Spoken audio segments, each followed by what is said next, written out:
The rain fell on the clay roof with a constant weight, a thick sound that filled every corner of the dark house. It wasn't a windstorm, one of those that rattle windows and scare the street dogs. This was a gentle yet firm water that descended straight from the sky and met the tiles with a regularity that almost lulled one to sleep.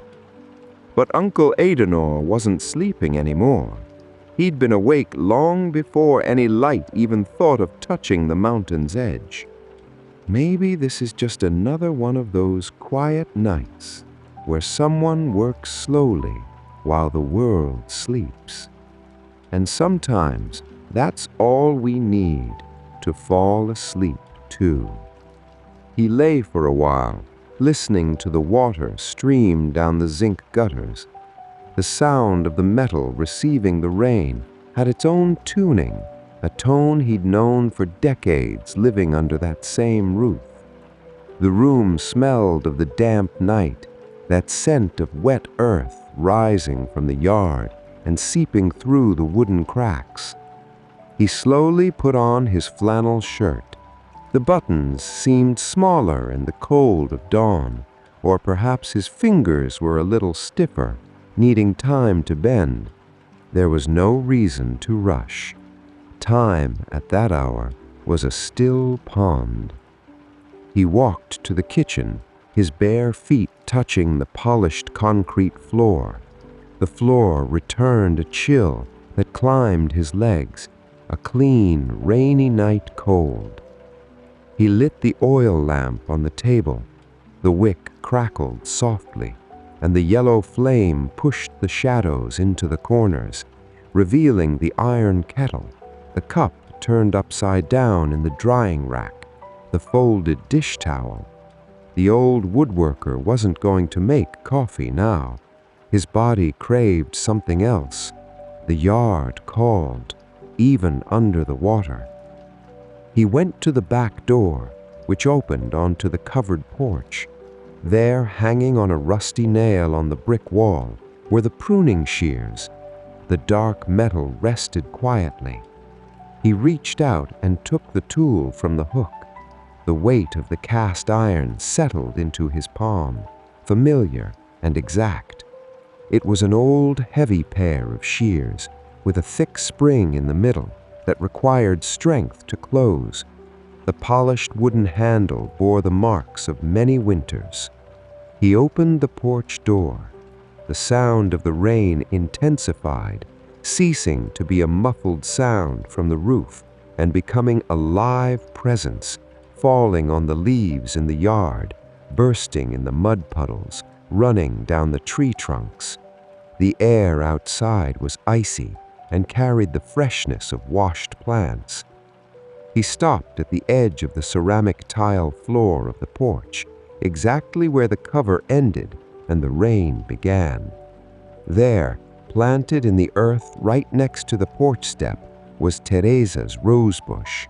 It was an ancient shrub with thick trunks at the base that climbed and spread into thin, thorny branches, touching the edge of the roof tiles.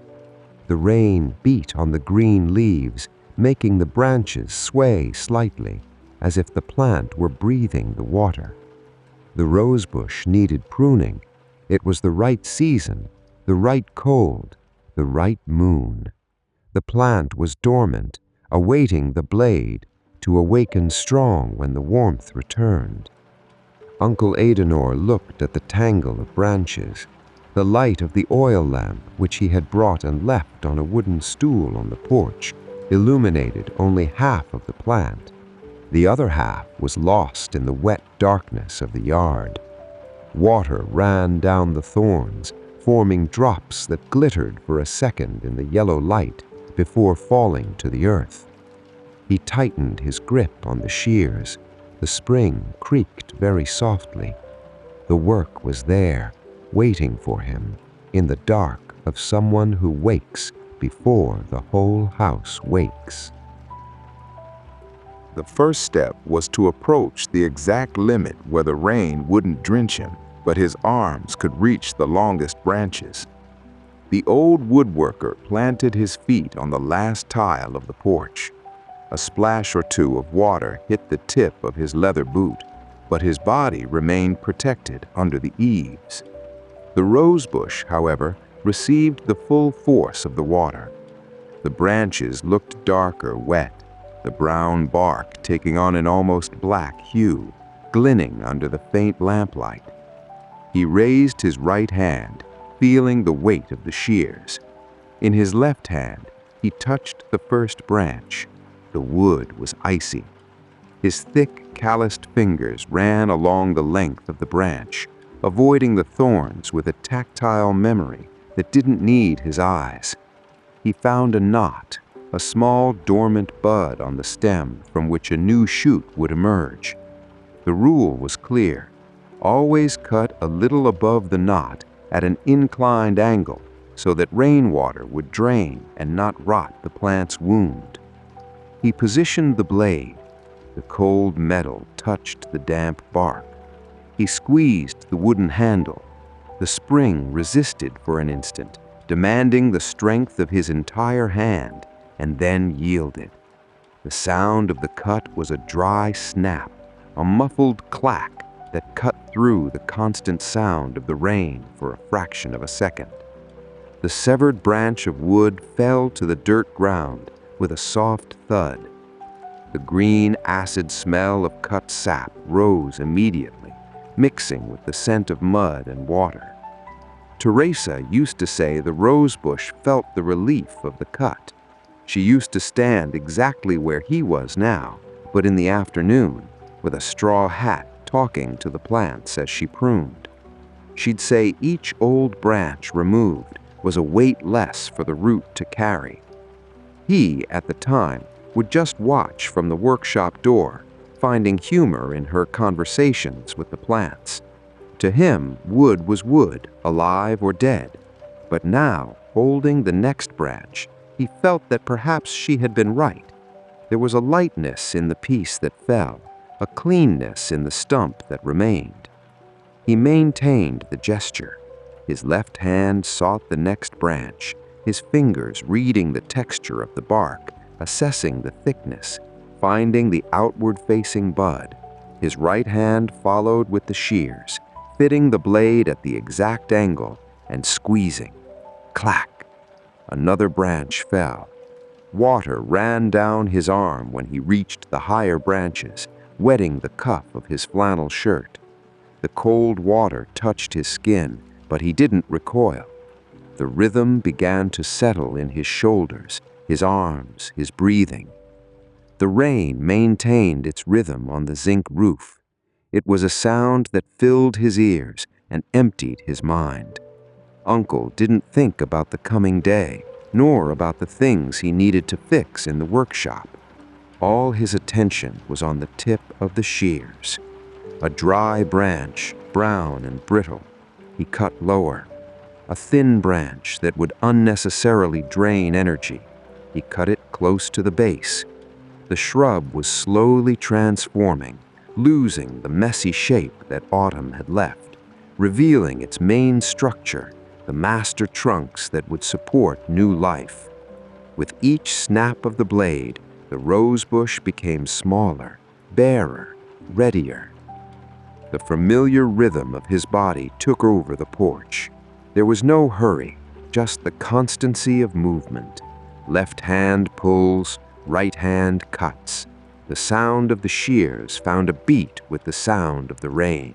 Clack, shh, clack, shh.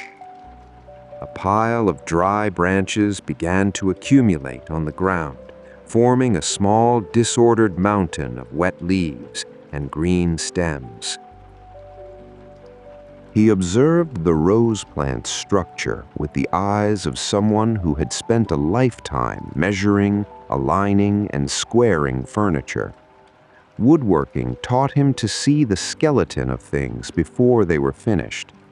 With the rosebush, the principle wasn't so different.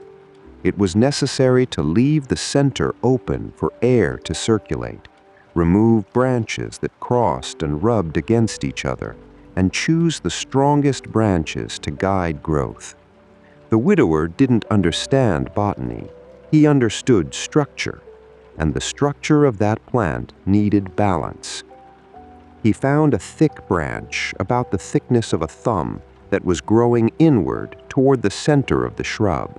It was a rebellious branch that in the future would only bring shade and disease to the other leaves. He held it firmly.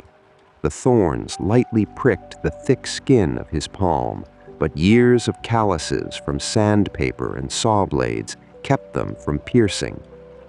The shears had to be opened to their maximum limit to embrace the green wood. He squeezed with determination.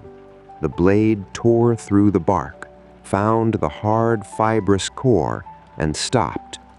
The old wood resisted. He didn't force it all at once. He relaxed his hand for a second, breathed the cold air that smelled of crushed sap, and squeezed again, slightly changing the angle of his wrist. The tool yielded, passing through the rest of the branch with a deeper snap, almost a groan of the wood. The heavy branch fell onto the others. The cut on the main trunk was smooth, clean, an oval wound of a very light green, almost white, shining under the lamplight. Tereza could never cut these thicker branches. She would call him from the workshop. "Adenor, bring your heavy hand here. Mine can't manage." He would come, wiping sawdust from his apron, take the same shears he now held, and do the job in a second. She would smile, thank him, and go back to pruning the thin branches with the delicacy of someone combing a child's hair. He remembered her smile, not with pain, but with the same naturalness with which he remembered the smell of the coffee she made. It was a fact of that house. The rosebush was hers, the brute force was his. Now he needed to be both. The work continued through his hands. The pile of trimmings on the ground grew. The rainwater washed the blades of the shears with each wider movement, cleaning the green sap that tried to stick to the metal. The cold seeped through the gaps in his clothes, but the continuous effort kept his chest warm. He took a small step to the right, dragging his boot on the tile to reach the side of the shrub bordering the stone path in the yard. The oil lamp on the stool projected his shadow against the house wall, an enormous, broad-shouldered shadow that moved slowly, lowering and rising with the rhythm of the cuts. A small pause imposed itself, not by choice, but by a detail of the moment. As he pulled a long branch that was tangled high near the gutter, a sudden movement shook the rosebush's structure. The jolt caused a quantity of water accumulated on the higher leaves to plummet all at once. A large, cold, heavy drop fell exactly into the gap between the collar of his flannel shirt and the woodworker's neck. The icy water ran down his back, tracing a quick and uncomfortable path along his spine. He stopped. His whole body gave a slight start with the sudden cold. He released the branch he was holding. The shears lowered, hanging by his side. With his left hand free, he reached for the back of his neck, rubbing the damp skin to spread the water and break the chill. The shirt fabric absorbed the rest. He stood there, still for an instant, his hand rubbing his neck, looking straight ahead. The yard beyond the porch was pure darkness, a mass of shadows where the rain fell mercilessly. The sound of water hitting the mango tree leaves in the back had a different tone than the water hitting the roof tiles. It was a more diffused, rustling sound. A small gray-winged moth flew disoriented near the oil lantern, attracted by the light, but pushed by the damp air. It hit the lantern's glass twice, a minimal sound of dust and wing, and then landed on the wooden stool, curling up to escape the cold. He watched the insect. There was no urgency to return to work. The dawn was long. The prickling cold in his neck subsided. His left hand dropped, resting on his thigh. The smell of cut sap was strong in the air, a scent reminiscent of crushed vegetation, raw life. The porch floor near his boots was sprinkled with tiny leaves and pieces of thorns that flew far with each drier cut. The shears in his right hand seemed to have grown heavier in these few seconds of rest. He raised the tool to eye level. The upper blade, sharp and curved like a hawk's beak, was stained with greenish marks. The central screw that joined the two metal parts gleamed with a raindrop that had settled there. It was simple mechanics: 2 levers, an axle, a spring. Man always invented ways to multiply his own strength. He wiped the blade on the rough fabric of his trousers, removing the excess sap. The moth remained still on the stool.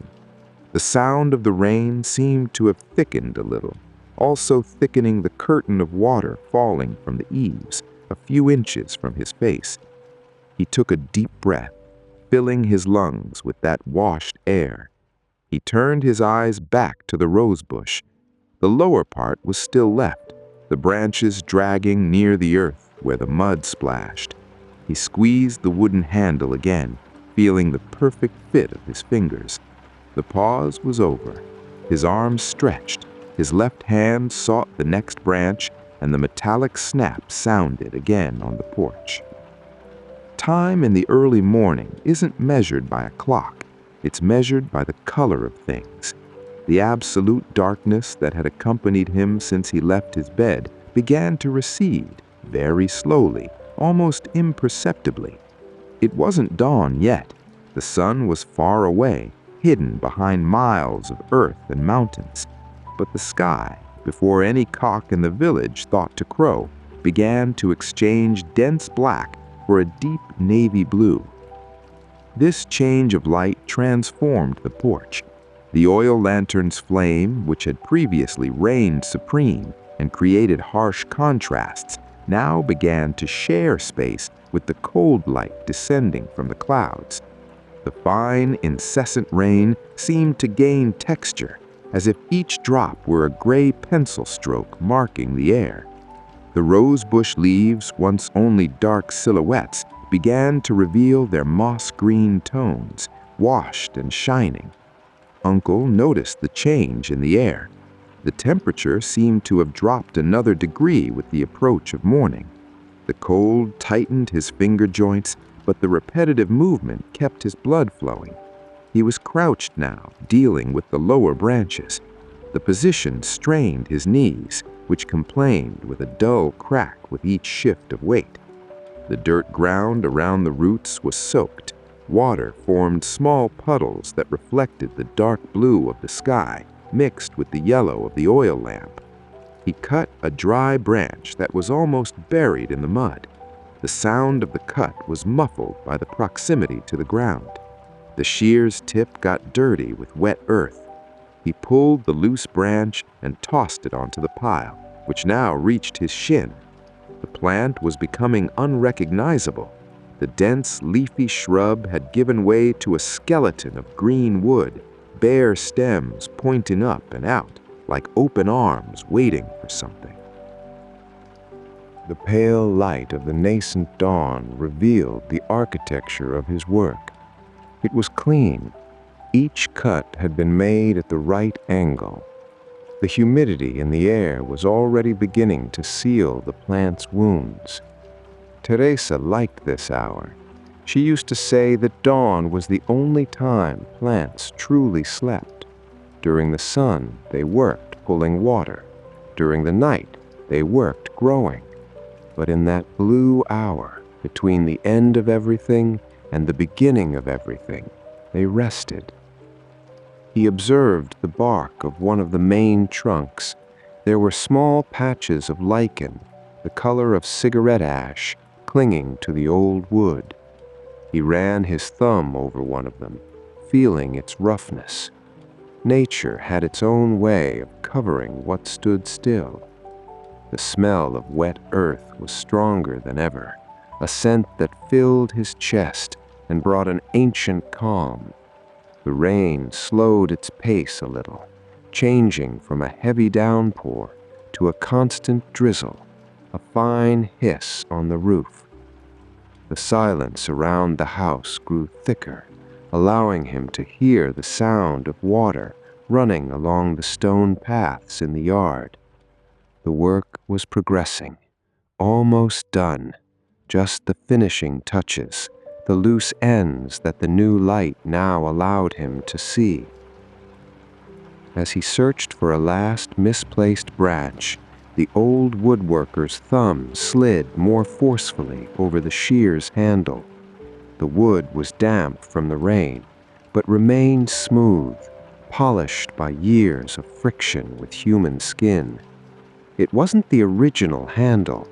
The pruning shears, when bought at the downtown hardware store more than 20 years ago, came with hard, soulless red plastic handles. He remembered the exact day the plastic gave way. It was a late August afternoon. Tereza was pruning this same rose bush, struggling with a stubborn branch. He was on the porch, drinking coffee, when he heard the dry snap, followed by a sigh of frustration. The right handle had cracked in the middle, pinching her skin in the broken plastic's gap. She dropped it to the ground, upset, massaging her palm. "They don't make tools to last anymore," she had said, looking at the damaged object with pity. That same night, he took the shears to the workshop in the back of the yard. He turned on the yellowish light over the workbench. With a pliers and a screwdriver, he removed the remnants of the red plastic, leaving only the bare metal of the stems. Then he went to the scrap wood shelf. He chose a piece of pink peroba, a dense, heavy wood that wouldn't rot with water and could withstand impact. He cut 2 rectangular blocks. The work of shaping the wood lasted the entire night.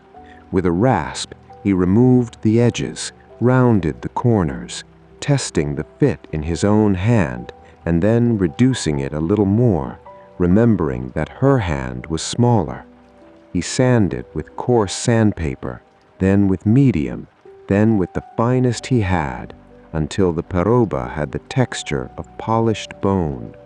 He drilled precise holes and riveted the wood to the metal with brass pins.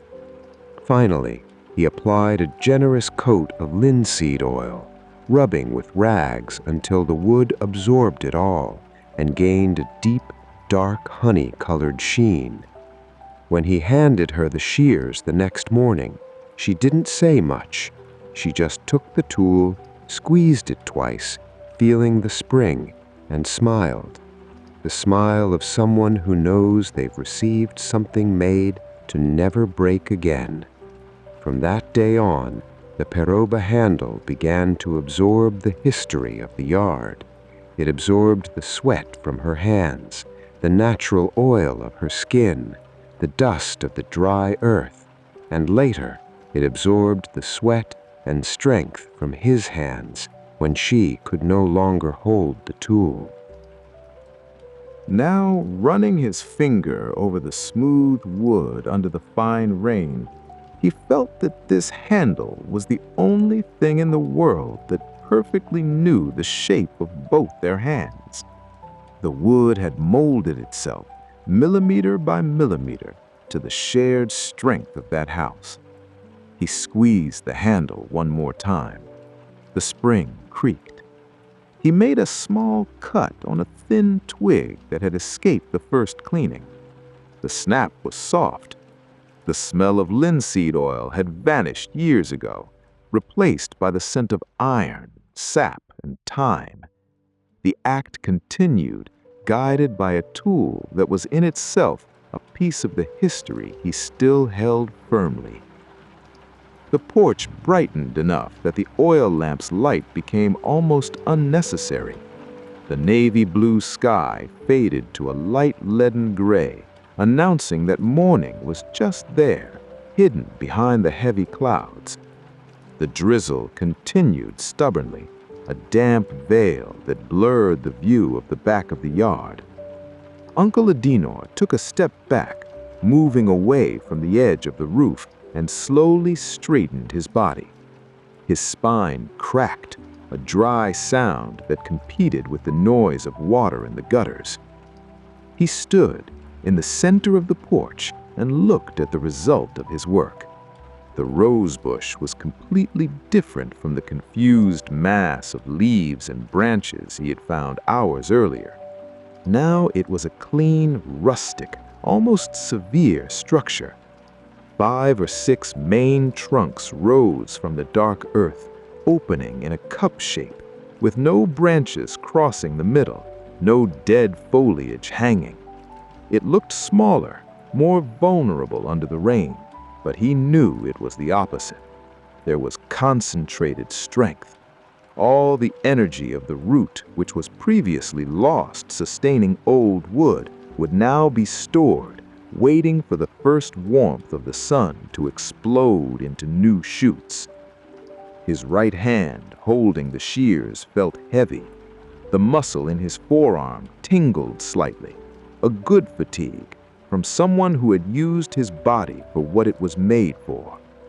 He felt the tiredness descend through his shoulders. The pile of cut branches at the plant's feet was impressive.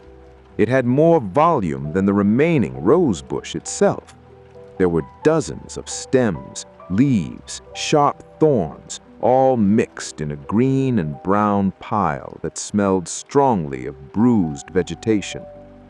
Tomorrow, or the day after, when the rain let up, he would take the rake and wheelbarrow to carry all that to the back of the lot, where it would eventually become compost. But not now. Now the pruning work was done. He looked carefully at the bare plant. The woodworker's eye searched for any imperfection, any imbalance in the structure. He found a small stub, the tip of a branch that had been cut too far from the knot the previous year, and which was now dry and dark, a piece of dead wood that served no purpose. He took a step forward. His boot stepped into a shallow puddle on the tile, splashing water. He stretched his arm precisely. The shears opened for the last time that morning. He fitted the blade very close to the main trunk, swallowing the dry stub. He squeezed. The dead wood offered a different resistance, crumbling a little before yielding with a hollow snap. The tiny piece fell to the earth. The cut revealed a brown, lifeless core, but leveled the trunk's surface. Perfect. There was nothing more to remove. The plant was ready for winter, ready for the rain, ready to wait. The rhythm of the cuts which had accompanied him for the last hour finally ceased, leaving only the continuous sound of the drizzle falling on the scattered leaves on the ground. The silence at the end of work carries a different weight. It's not an absence of sound, for the rain continued its fine hiss, and the wind began to whisper in the mango tree leaves far away. It's a silence of movement. The old woodworker loosened the fingers of his right hand. The shears opened their blades, relaxing the tension spring. He pulled out a dirty cotton cloth he carried in the back pocket of his denim trousers. With slow movements, he wrapped the metal blade and rubbed, cleaning the excess green sap and the rain's dampness. The dark iron regained a dull shine. He also cleaned the peroba handle, drying the water droplets that had run down his fingers. The smell of cut vegetation in the air began to definitively mix with the smell of wet earth, creating the exact perfume of a garden that has just been tended. He walked slowly to the brick wall. He found the rusted nail in the dark, guided more by habit than by the faint dawn light. He hung the shears by the hole in the handle. The metal hit the wall with a dull metallic sound and stayed there, hanging, resting. He turned to the wooden stool where the oil lamp still burned. The flame was low, the kerosene at the end of the glass reservoir. The gray moth had vanished, carried away by the wind or sheltered in some crack in the roof. He didn't extinguish the flame. He sat on the stool, feeling the cold wood through his pants. He rested his elbows on his knees and crossed his large, calloused hands in front of his body. From that position, he had a perfect view of the pruned rose bush silhouetted against the gray light that was beginning to take over the yard. The bare branches received the fine rain with absolute stillness. Water ran down the clean cuts, washing the newly exposed wood. The cold morning air hit his face, bringing the freshness of a day that was born clean, despite the clouds. He didn't think about what he would do next, nor about the coffee he needed to make, nor the firewood he needed to chop.